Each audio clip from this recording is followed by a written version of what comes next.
Ya, Habib Ali bilang, mudah-mudahan Allah mengokohkan pohon keimanan di hati kita sehingga berbuah ini pohon setiap saat, setiap waktu.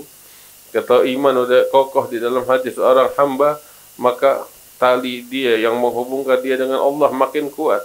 Gak bakal ada yang bisa menggoyahkan keimanannya di hatinya. Anggota badannya akan mendukung dia di dalam ketaatan.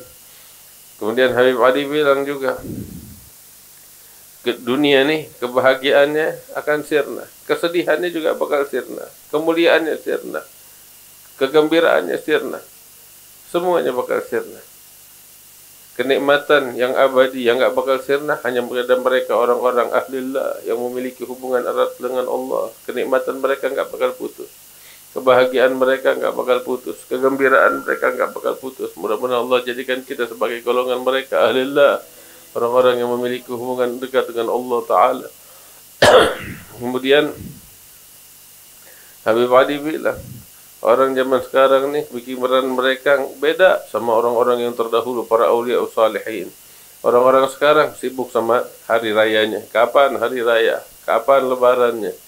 Pikirannya makan siangnya, makan malamnya.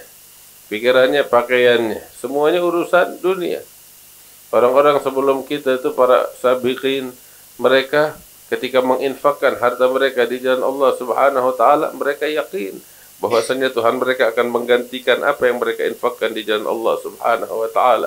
Mereka enggak pernah takut kemiskinan sebab mereka sadar betul kekayaan Allah Subhanahu wa taala enggak ada habisnya, dan Nabi Muhammad sallallahu alaihi wasallam bilang, menjamin menegas mal min sedekah, enggak bakal berkurang harta dengan sedekah, bahkan bertambah dan bertambah. Dan sekarang orang udah pada gelisah, udah pada takut. Ya, sehingga terkadang satu orang di antara kita tuh rumahnya masih banyak, ada karung-karung beras, tapi dia udah kepikiran, udah sibuk, udah pusing. Padahal masih ada beberapa karung beras di rumahnya. Dia pusing sama rezekinya, padahal Allah Subhanahu wa taala udah menjamin rezekinya. Bahkan terkadang penyakit ini menular kepada anak-anak kecil yang ada di rumahnya. Menular kepada anak-anak kecil yang ada di rumahnya. Sehingga kalau anak-anak kita itu enggak, asyaknya berkurang, dia ngambek, dia pusing, dia marah. Anak-anak kita. Padahal serahkan segalanya kepada Allah Subhanahu wa taala. Ajarin anak-anak kita itu percaya kepada Allah taala.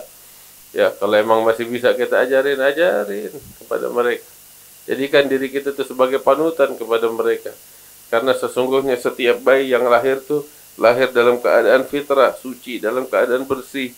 Bapaknya, ibunya yang membuat dia jadi Yahudi, jadi Nasrani, jadi Majusi, kata Nabi sallallahu alaihi wasallam. Ada pernah kaum salihin yang terdahulu tuh. Ada satu orang dari kaum salihin, dia punya keluarga, anak, istri. Kebetulan itu waktu ada anak mereka itu kebetulan dalam keadaan susah. Dalam keadaan susah, satu kali makan malam mereka tuh nggak ada, nggak punya sesuatu untuk mereka gunakan beli makan malam. Artinya malam itu nggak ada yang mau makan, kesusahan. Walhasil anak perempuan mereka itu waktu ada usia sekitar 5 tahun, lagi nangis terseduh-seduh. Sehingga ada orang saleh saat itu masuk, tanya kenapa dia nangis, apakah karena nggak ada makan malam saat ini sehingga dia nangis uring-uringan. Maka sang anak ini bilang, enggak ya Abah, ana nangis bukan karena uring-uringan enggak ada makan malam, tapi ana nangis atas nikmat yang Allah kasih bakal ana ini, bakal kita. Apa itu? Kita dikasih kayak begini, dalam keadaan fakir, dalam keadaan miskin, dalam keadaan lapar. Ini sifatnya para aulia wassalihin. Allah muliakan kita. Ini nikmat besar, ana nangis karena Allah kasih besar, kasih nikmat yang besar semacam ini kepada anak, katanya Allah. Tuh lihat orang-orang sebelum kita kayak begini. Sifat mereka, pikiran mereka langit, yang mereka cari Allah Subhanahu wa taala.